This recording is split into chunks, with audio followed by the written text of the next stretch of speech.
Barrister Gohar साहब हमारे साथ कनेक्टेड है। सॉरी, उनकी मैं कॉल लेना चाहूंगी इसलिए कि वो बहुत बिजी हैं और मुश्किल से ये कॉल हमने ली है। बैरिस्टर गौहर साहब बहुत बहुत शुक्रिया। अस्सलाम वालेकुम बैरिस्टर गौहर साहब। जी जी जी, आप मुझे आपको आवाज आ रही है? अच्छा, अस्सलाम वालेकुम। जैस्मीन मंजूर अर्ज कर रही हूँ, कैसे हैं आप? खैरियत से? वालेकुम सलाम। Thank you ji, thank you so very much. Thank you so much for joining. Barrister Gohar साहब please, we really want to know क्या स्ट्रेटजी होगी पीटीआई की? जीते हुए जो कैंडिडेट्स हैं, बैक्ड है ऑब्वियसली, एक पार्टी नहीं है आपके पास, सिंपल नहीं है, मुश्किल है। दो तीन चीजें हैं जिसमें मैं क्विकली आपके कमेंट चाहूंगी। एक तो सबसे पहले ये बताइएगा कि इन इंडिपेंडेंट्स को आपने किस तरह स्कोर करना है और किसी जमात के तौर पर या किसी चीज में, बिकॉज आपको ऑब्वियसली आईनी तौर पे यू योरसेल्फ नो कि you need to be under a party, या आप खुद से कोई इस ग्रुप का नाम देंगे? I mean what is happening, please इस पे बताएं जरा। देखिए, जहां तक इंडिपेंडेंट का ताल्लुक है तो कानूनी तौर पर कोई कदगन नहीं है कि इंडिपेंडेंट हुकूमत नहीं बना सकते। तो आजाद भी हुकूमत बना सकते, ये तो कानूनी कोई कदगन नहीं है। लेकिन आजाद भी दो किस्म के होते हैं। कुछ लोग ऐसे होते हैं जिस तरह कबाइल इलाकों में हुआ करते हैं, वो होते ही इंडिपेंडेंट है, नॉमिनेशन फॉर्म में उन्होंने आजाद लिखा होता है, उनको पार्टी सपोर्ट हासिल नहीं होता, उनकी एफिलिएशन नहीं होती, वो खुद बनते हैं और फिर उनके पास चॉइस है किसी पार्टी को ज्वाइन करे। हमारे नॉमिनेटेड कैंडिडेट जो थे वो पार्टी के नॉमिनेटेड थे, टिकट भी इशू हुए थे और सुप्रीम कोर्ट की डिसीजन से पहले उनको आजाद निशानात अलाट कर दिए गए थे, तो वो तो पार्टी के कैंडिडेट है। इसलिए वो अगर जिस तरह हमारे केपीके में अगर हम हुकूमत बनाना चाहे किसी पार्टी को ज्वाइन किए बगैर भी, तो फिर भी हम कर सकते हैं। प्रॉब्लम ये होगा, फॉर इंस्टेंस अगर केपीके में हमारी मेजॉरिटी है, हम अगर किसी पार्टी को नहीं ज्वाइन करेंगे तो फिर रिजर्व सीटें जो मिलती है उसको पॉलिटिकल पार्टी, फिर उन रिजर्व सीटों का क्या बनेगा? इसलिए हमारी ये कोशिश है कि पहले हम किसी भी पॉलिटिकल पार्टी को ज्वाइन कर लें, हमारे कैंडिडेट उसको ज्वाइन कर लेंगे, हमें उससे रिजर्व सीटें मिल जाएगी उस पार्टी से। फिर वो जब हम चाहें किसी और पार्टी में जाना चाहें तो वो हो सकता है, क्योंकि पार्लियामेंट्री लीडर हमारा ही होगा, इसमें हमें कोई मुश्किल नहीं है।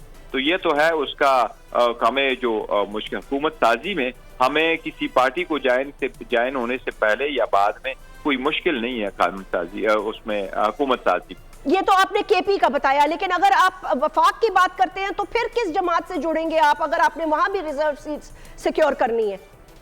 देखिए, जब आप किसी जमात को ज्वाइन करेंगे, वहां अगर ज्वाइन करेंगे तो हमारी तो कोशिश है कि एक ही पार्टी को ज्वाइन कर ले, लेकिन अगर दो डिफरेंट जमातें भी ज्वाइन होती है तो उसमें भी कोई कतरान नहीं है। जहां तक सेंट्रल का ताल्लुक है तो सेंट्रल में रहते हुए हमारे पास इस वक्त अगर मैं आपको बताऊं तो ये मानते हैं कि हमारे पास 100 के करीब सीट आ गई हैं, इधर ये मानते हैं इलेक्शन कमीशन भी, लेकिन हमारे पास जो फॉर्म 45 आई हुए हैं और हमने उनका डेटा क्लियर कर दिया था, तो हम ऑलमोस्ट 170 के करीब है। 170 सीट्स के करीब है नेशनल असेंबली में। हम सिर्फ मुतालबा करते हैं कि जो इलेक्शन रिजल्ट है आप प्लीज उनको रिजल्ट को मजीद डिले न करे, उनको डिक्लेयर करे। अब डिक्लेरेशन हम उनसे फकत इतना मांग रहे को इलेक्शन जो वोट पोल हो जाता है वो प्रिजाइडिंग अफसर काउंट करके फॉर्म 48 को उसकी एंट्री डालता है। फॉर्म 48 प्रिजाइडिंग अफसरान साहिबान लेकर के रिटर्निंग अफसर को देते हैं और उसकी डेटा एंट्री वो डाल देते हैं और उसको कंप्यूटर में टैली करके फाइनल रिजल्ट जनरेट करते हैं, जिसको प्रोविजनल रिजल्ट कहते हैं, और वो फॉर्म 47 पे आ रहा है। इन्होंने उन रिजल्ट को होल्ड किया हुआ है, तो रिजल्ट तो हो चुके हैं, फॉर्म 45 का रिजल्ट तो आ चुका है। इसका मतलब है कि अगर किसी एक कंस्टिट्यूएंसी में 300 पोलिंग स्टेशन है तो 300 स्टेशन का तो हमें नोन है, हमारे पोलिंग एजेंट तो लेके आए हैं, वो आप कंप्यूटर में क्यों कर नहीं डालते ताकि आपके पास फाइनल फिगर आ जाए? वो रिजल्ट जो हमारे पास है उसमें कौन जीता है कौन हारा है। तो ये हम उनसे यही मुतालबा कर रहे हैं कि प्लीज आप ये करें, उसके हिसाब से कौमी असेंबली में हमारे पास इंशाल्लाह कमांडिंग विक्ट्री है। अच्छा, अगर फर्ज कर लें कि जो फिगर आप कह रहे हैं वो अब ये आप कह रहे हैं, लेकिन लेट्स अज्यूम कि अगर ये फिगर नहीं होता और कमोपेश 100, 105, 110 का फिगर आ जाता है, मतलब मैं आपको डिस्प्यूट नहीं कर रही, लेकिन जो रिजल्ट्स अपलोड हुए हैं उनकी बेसिस पे मैं बात कर रही हूं, और आने वाले रिजल्ट्स इतने ज्यादा नहीं, कुछ सीट्स तो आपने चैलेंज किए हैं, वो दोबारा मुकाबला होगा, कोर्ट्स में जाएंगे केसेस। बहरहाल इस सिचुएशन को मद्देनजर रखते हुए बैरिस्टर साहब क्या ऑप्शन होगा आपके पास? मतलब है किस तरह लीडर ऑफ द हाउस चुनेंगे, किस पार्टी से जुड़ेंगे, या अगर जो आपकी बात को आगे लेके चलूं तो वो बेसिकली ये है कि उस सूरत में तो हमें ज्वाइन करने की जरूरत नहीं है, लेकिन हम ज्वाइन जरूर करेंगे किसी पार्टी को।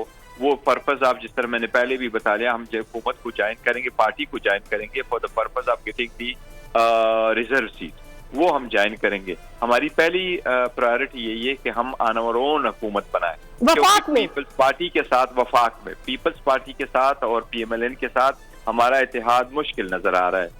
तो इसलिए अगर उनके साथ नहीं है तो बाकी पॉलिटिकल पार्टीज जो है वो हम उनको साथ में ला सकते हैं, जिस तरीके से MQM में ये अच्छा। पार्टी के साथ हम मिला करके पहले भी साथ चलें और कोई कोएलिशन गवर्नमेंट बनाने में कोई हर्ज नहीं है। तो अगर हम स्ट्रांग हुकूमत बना सकते हैं, हम कोशिश यही कर रहे हैं जी। कि हम हुकूमत बनाएं, ये हमारी फर्स्ट प्रायोरिटी है। अच्छा, आपकी फर्स्ट प्रायोरिटी है और आप श्योर हैं कि आप ये कह रहे हैं कि आप हुकूमत बनाएंगे लेकिन पीपल्स पार्टी और PMLN के साथ कोई बात नहीं हो सकती?